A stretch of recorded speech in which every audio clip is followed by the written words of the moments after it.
In this lesson, we're now going to be taking a look at some basic hair shapes. These are kind of tips and tricks, foundations hair shapes that you can use and tweak to help you build great hairstyles. And the first thing we're going to look at are single line strokes. Now, this is very basic. It really is just a stroke like that or like that. And this is used to indicate untidy hair or hair that is a bit frazzled or fuzzy at points. And you'll see when we get to the demo on top of this girl character here, how that can be used. So the first type we want is a single line stroke for an untidy look, right? We'll have these popping out various places of the hair in flow, in the logical flow of the hair, and making the hair look untidy. Okay. The second type of basic hair shape that we want to learn is something that is called a flick. And it just kind of looks like that. So it's very similar to that tapering basic hair strand shape that we looked at, right? But here with the flicks, you're particularly adding them to sections of the piece to give an area a little bit more extra hair or a little extra clumps of hair. So these are just basically lines, and these are the flicks. All right. And they're quite interesting shapes. They can be a straight and a curve. They can both be curves. The important thing is that they taper on both ends so that it appears that they truly are coming out of a section of hair, and they're usually behind. They're usually being overlapped, these particular hairs. Not that they can't overlap themselves, but their origin point is usually being overlapped. All right. And the next type of basic hair shape we have are swoops. It's not really a shape per se, more than something that is happening. But when a character has a mass of hair, let's just do an example here. The character has a mass of hair here. A swoop is usually a piece of hair that comes from one location and goes over and disappears behind another. And it leaves this negative space shape in between here, right? So usually you want a swoop to show that there is a space shape, a negative space shape there, that there is a gap in the hair. And this can be quite fun to do. You wouldn't want to add too many of them, but it's as if the character has additional hairs just going back at different angles, and you can achieve quite a few great styles using this particular technique of swooping the hair over. Another type of swoop you get is the front hair kind of swoop. So I'm just going to call this swoops as well, where the character's head will be here, and then the hair will be swooping over in this kind of fashion. And what's happening is you kind of draw the hair fanning out like this, and it indicates that the hair is kind of moving backwards on the top side, and then it'll usually come around the front again, right? So that we kind of have this 3D area. In a sense, it's kind of a very convex area here where the planes are doing this, right? Before the planes then flick over to the other side and it becomes the top side.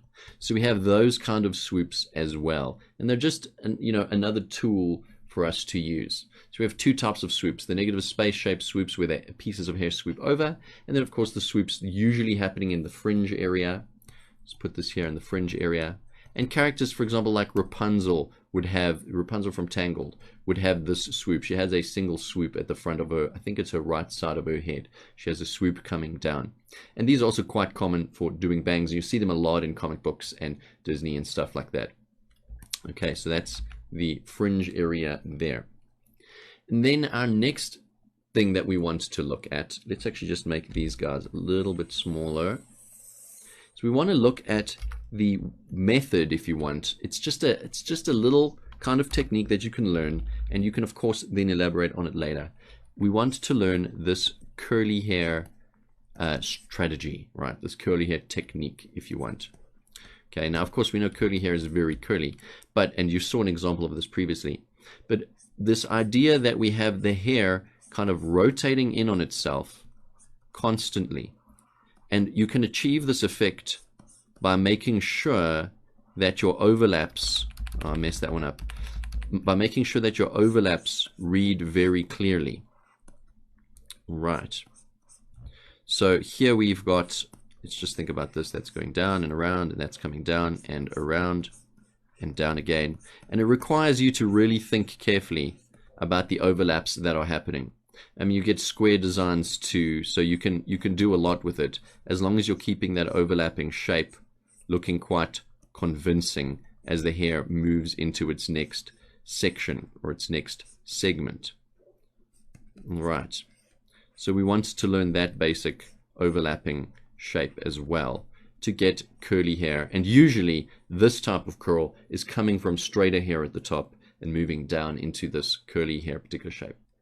Next, let's take a look at the basic shape of plaits, which is a shape you're going to want to learn so that you can get a generally acceptable plait out. And there's actually quite a lot of ways for you to do plaits in the hair.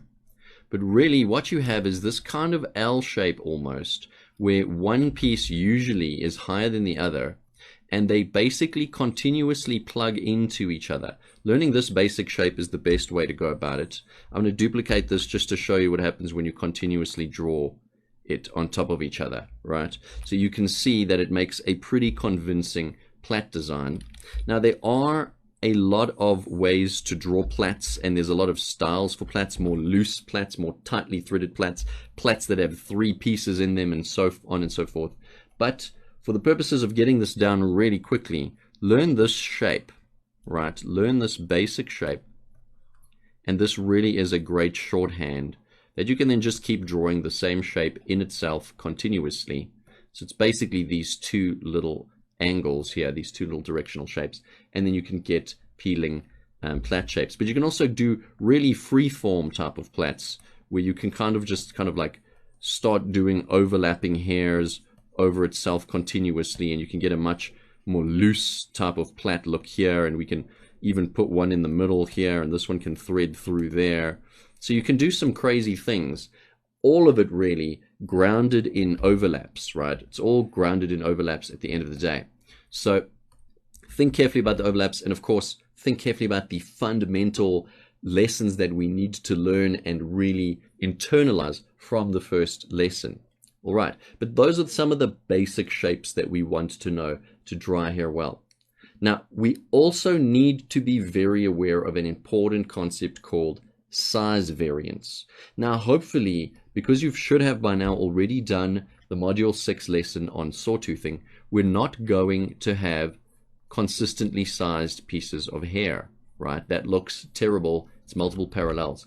What we want to do is ensure that between these 3 elements, big, small, and medium, we're constantly sizing the hair in some kind of randomized pattern of big, small, and medium. So for example, if we do a nice big chunk of hair here, we've done a bulbous shape there, and then we can do a medium, let's say, tapering type of hair, and then we'll do a small curve to straight hair. That gives us a very nice randomized look. Now we don't want to follow that pattern again consecutively, because then we're going to have parallels again. But here we might then have a kind of a largish kind of flick type of shape, and then here we can put in a small pointy type of hair there, and this is how we achieve variance in our hair. So size variance is crucial in keeping the hair looking natural, right? We want size variance. Let me just write that down. Size variance. All right. And all the things we're learning so far is really just absolutely distilled and compressed theory for drawing hair that will have you drawing hair, hopefully, ridiculously quickly. That you don't need to do 500 hair studies to learn this stuff, right? You've got all the key theoretical points right here. So just internalize them. It really is actually as straightforward as it seems. But just remember all those key points from Module 1, and I emphasize again, looseness. All right, now let's do a demo here, just implementing some of these hairstyles and techniques happening on this particular character. And I'm going to do a rough stage and then move into a refined stage on her. All right, so let's give her, I usually do a lot of side paths. Let's give her a very far down side path. And we'll make her hair kind of long. And I'm just kind of planning my big volumes here. Let's give her a swoop there, the front hair swoop. And just do a big volume there. I'm remembering my spacing above my skull over here, right? I want to get volume there. And I'm going to complete that major volume of hair. So that's one volume. Usually, personally, I do mainly 2 volumes of hair in terms of the big planning volumes. And then the rest I kind of just wing along the way. And here, let's have this hair tucking in behind her ear. And maybe it comes out at a weird angle here. And it flows down and around. Okay, and we'll have some of this hair coming on the neck here. And that's pretty much our second planning volume. Okay, so it's kind of coming out at a weird angle. But we can add to it just now. Now, before we go and clean this up, I want to add some of these theoretical things in. So let's say her hair is kind of frazzled here. I'm going to just add some hair frazzle there by adding these little hairs poking out. You can see it makes her hair look a little untidy, or kind of like she's got a lot of split hairs and things happening. All right, so we've done that. And let's add in a flick here, so that she's got a little piece of hair sticking out just there at the back of the parting. We'll add another flick here. All right, so you can kind of see the effect that flicks add. And then we can add a swoop coming around the back here. We'll add it kind of like a flick, except it reconnects. Okay, and let's do another one. Right, so you can have some real fun with the hair.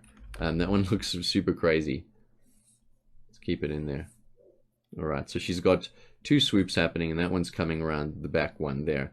And really, this is all made possible by the overlaps. The overlaps make this all entirely possible. And let's add in, why not? Let's add in a curl happening here. And so we have to kind of think carefully about how this curl is going to look. Usually it has a frontal shape that then folds around to the back shape, just like that.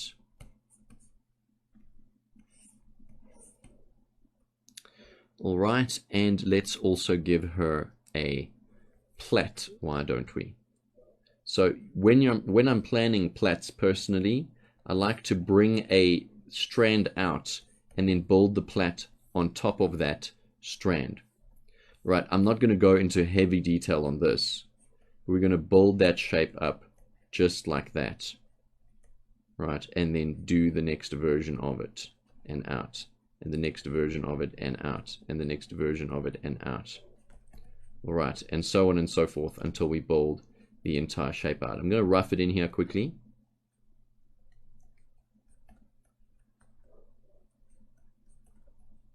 And you can see I'm going to be sizing this as its sizes changes according to the hair strand. That's why I define the hair strand first, so we can get this look going continuously. So the plait's kind of like changing its scale as it twists in the hair here. And of course, as the hair gets thinner.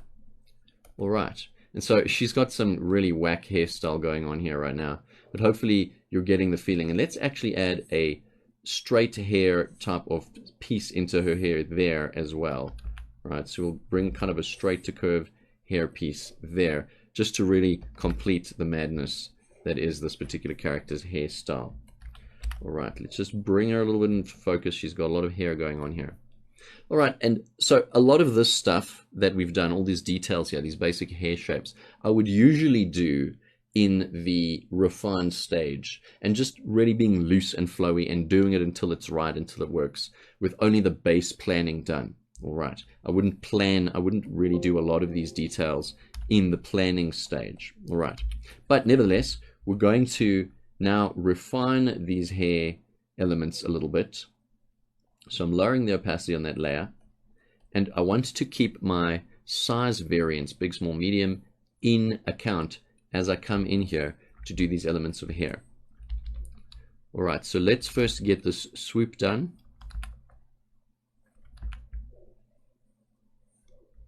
All right, quite a wavy piece of hair.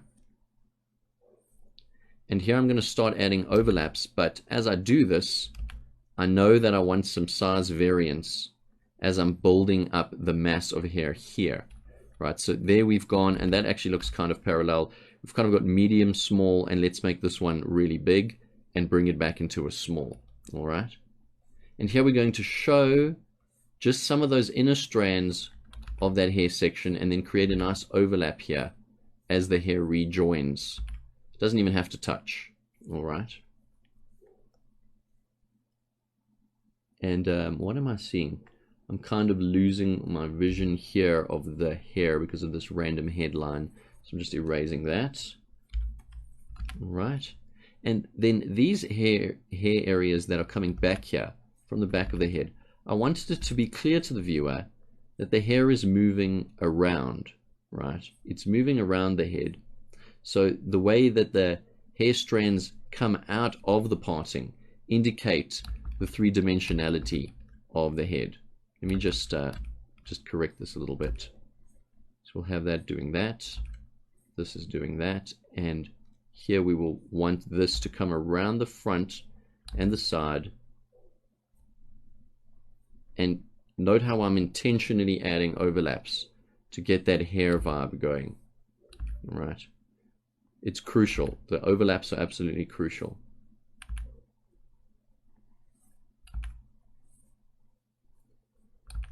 So we're going to bring this hair piece down, and I'm adding a little piece of hair there, and we can add a curl here, why not? And I'm constantly ensuring as well that there's size variance also in the thickness of the strands. So here, this is one length, and then this is another, sorry, this is a little bit wide there, X width there, and then it's a little wider here, and then it's a little narrower here and narrower at the tip. And this gives us that dynamic look in the hair.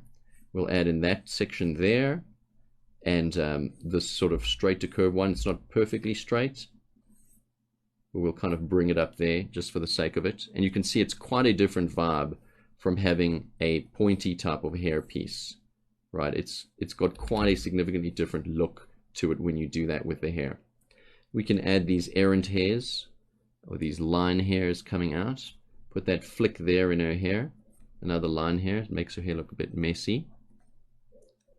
Another thing to keep in mind as well is you don't have to stick exactly to your planned drawing. And that's one of the great things about drawing hair. You'll find that in order to stay as loose as you want to stay, you're going to have to kind of draw in a way where you're kind of doing the general feeling of the plan, but you're not sticking explicitly to the plan. Because really, in order to keep these lines smooth and loose, you'd have to draw them 1,000 times if you're going to get them exactly the same as the plan, right? So keep that in mind, that you kind of have to break the plan a little bit to keep things looking loose and natural. Here I'm going to add in some overlapping lines and some lines there just to show the hair's coming from behind the face. I'm just weighting up the head here, just so we have a clear differentiation of what is hair and what is head. Right, and over here, I'm just going to weight this piece of hair here. And we can kind of build up some of these other layers of hair. Let's get these swoops in here, making sure our negative spaces read. Just create that swoop as a little bit thinner. And we could just add some size variance here, a little one, and we'll leave it at that. And do another flick. All right, so she's got an insane hairstyle. That's just the way it is. We'll add in a little piece of hair there, and a little one, and an even smaller one, because we want that size variance. And then the plait, of course, is going to require some extra work.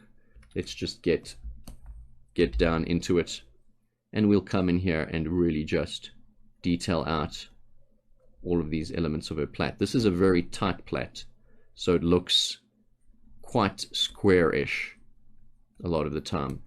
But as we've discussed, you can loosen it quite a bit if you do some crazy things with the hair.